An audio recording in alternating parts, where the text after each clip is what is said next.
여러분 안녕하십니까? 오늘 또 참으로 좋은 날입니다. 하나님께서 성령으로 충만하게 해주시기 바랍니다. 저는 오늘 여러분과 함께 빌립보서 4장 15절로 19절의 말씀을 가지고 나의 생활 속에 일어난 기적이라는 제목으로 은혜를 나누고자 합니다. 기독교는 기적의 종교입니다. 성경 창세기부터 요한계시록까지 하나님께서 천지를 지으시고 완성하시는 하나님의 모든 섭리는 인간의 이성으로는 상상할 수 없는 기적으로 일관되어 있습니다.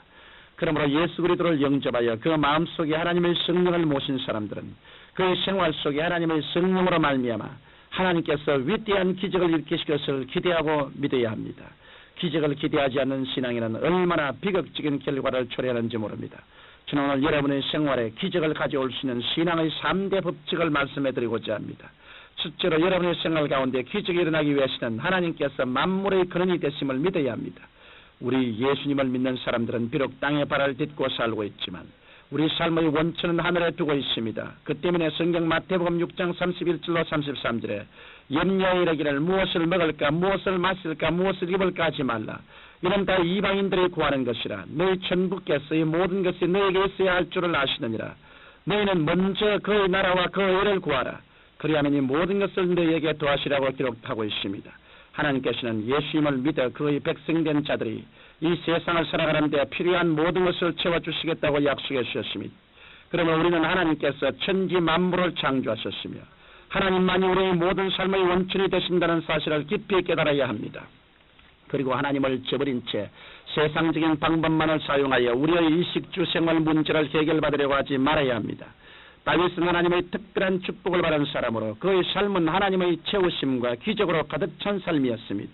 그 이유는 무엇일까요? 그가 지은 수많은 시편 중 하나님을 의지하는 위대한 신앙이 가장 아름답게 멋있던 시편 23편에서 그는 여호와는 나의 목자시니 내가 부족함이 없어요라고 신앙 고백을 했습니다.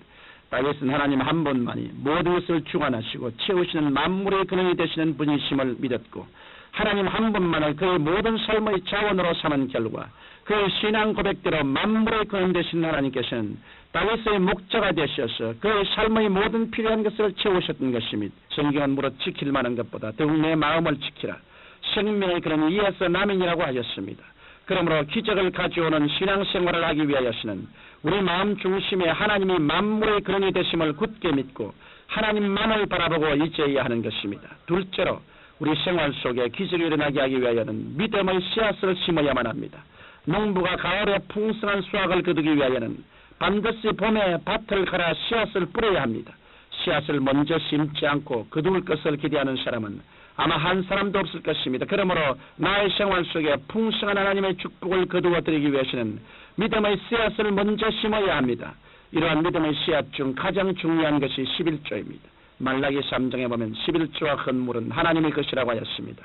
이러므로 하나님의 자녀로서 하나님의 것인 11조는 마땅히 하나님께 돌려드려야 합니다.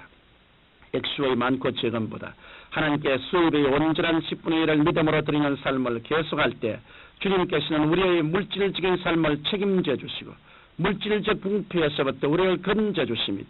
그러나 한 걸음 더 나아가 우리가 보다 축복받은 삶을 살기 위하여는 11조를 바치고 그 위에 믿음의 씨앗을 심어야 합니다.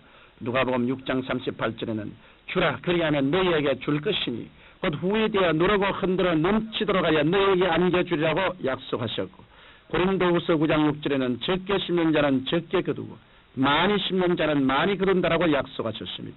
이 약속의 말씀들은 곧 주님께서 우리들에게 풍성한 축복을 거두려면 믿음의 씨앗을 먼저 심어야 된다는 법칙을 일러주신 말씀입니다. 베드로도 심고 거두는 법칙을 통하여 큰 축복을 받은 사람입니다. 그럼 예수님께서 많은 무리들에게 말씀을 전가할 수 있도록 빈 배를 빌려드렸습니다. 보잘것없는 것이었지만 베드로가 가진 것이라고는 빈 배밖에 없었습니다. 주님께서는 베드로의 빈 배를 타고 말씀을 전가하신 후 베드로에게 깊은 데로 가서 그물을 내리고 고기를 잡으라고 하셨습니다. 그래서 베드로가 그물을 내렸더니 배가 가라앉을 정도로 많은 고기가 잡혔던 것입니다.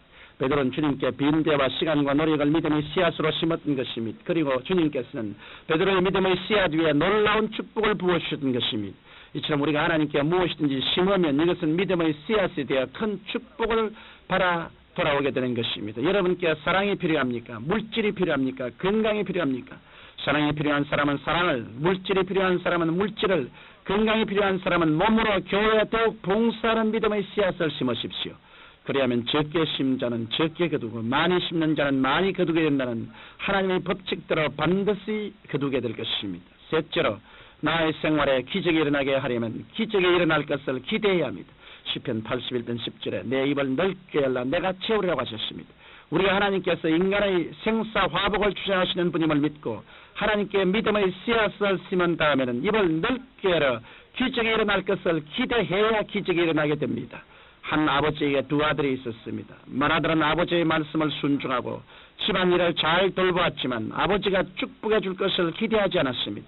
그러나 둘째는 비록 아버지로부터 자기 몫의 유산을 미리 받아 모두 탕진하였던 탕자였지만 그는 아버지께 대한 넘치는 기대를 갖고 있었습니다. 그 결과 맏아들은 우리 아버지는 염소 새끼 한 마리도 안 주는 인색한 아버지라고 생각하여 정말 염소 새끼 한 마리도 못 얻어먹고 대문 밖에 서서 서성거렸으나 둘째는 가슴을 탕진한 죄를 지었음에도 불구하고 우리 아버지는 종들에게도 양식을 풍성해 주시는 풍요로운 아버지라고 기대하며 회개하고 돌아왔을 때 그는 기대에 넘치도록 살찐 송아지를 먹는 축복의 잔치에 참여하게 되었던 것입니다. 같은 아버지를 둔 두 아들이었지만 기대를 갖지 않았던 아들은 얻은 것이 전혀 없었고 풍성함을 기대했던 둘째 아들은 기대한 대로 풍성히 얻게 되었던 것입니다. 이러므로 여러분, 우리는 환경과 연약한 나 자신만을 바라보며 한탄하고 기대를 저버릴 것이 아니라 오히려 우리 죄를 위하여 그 외아들을 십자가에 못 박기까지 우리를 사랑하여 주시고 그 아들 안에서 모든 것을 우리에게 주시기를 원하시는 하나님을 바라보고 죄를 회개하며 우리의 생활 속에 살찐 송아지의 기적이 일어나도록 기대해야겠습니다. 우리의 좋으신 하나님께서는 실로 하나님을 우리의 전폭적인 삶의 자원으로 삼고 믿음의 풍성한 씨앗을 심으며 좋은 일이 일어날 것을 기대하는 우리의 일생에 그 기대대로 풍성한 은혜를 나타내 주실 것입니다. 사랑이 많으신 아버지, 모든 사람들이 매일같이 좋으신 하나님의 은총과 축복을 받아 먹고 체험하며 살게 하여 주옵소서. 예수님 이름으로 기도합니다. 아멘.